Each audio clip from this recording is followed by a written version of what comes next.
અમુક મારી વાતો તમને કડવી લાગશે પણ સીતારામ ન કરો તો આપણને કઈ બહુ ફેર નથી પડતો. હા હું તો હું છે ને મેં કીધું જો થોડુંક મારું હાલે ને તો મારે તો આ જ જાહેરાત કરવાની છે.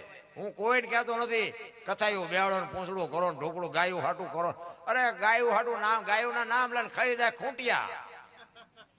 કોઈને કઈ બીક જ નથી. ભગવાન નું ખાઈ જાય, માતાજી નું ખાઈ જાય, ગાયો નું ખાઈ જાય. ચા જાય છે ખબર જ નથી પડતી. બોલો અમને ઘણા કે ગાયું હાટું પ્રોગ્રામ કરો. ગાયું હાટું કરો, ખૂંટી હાટું કરો, અમારા એટલા થાય છે. હા જે કરવું એ કરો, કારણ કે કોઈને કઈ છે જ નહીં. ભલા ખાઈ જવું છે બીજી વાત નહીં. અરે ગાયું હાટું એટલે આટલા બધા પ્રોગ્રામ થાય છે, આટલા બધા ફાળા થાય છે, આટલા બધા રૂપિયા માણા આપે છે તો આ ગાયું રખડતી બંધ નથી થતી. આ બધું ખાઈ કોણ જાય છે? નથી લાગતું ખૂંટિયા ખાઈ જતા હોય એવું? એટલે કીધું જે કરતા હોય બાકી અમારા એટલા થાય છે. ગાયું ખાય, ખૂંટિયા ખાય, જે ખાય. અરે મારા રામ ભલામણા જોવો તો ખરા કઈ નું કઈ કરવું ધર્મના નામે ધતિંગ નકરા હાંકવાના.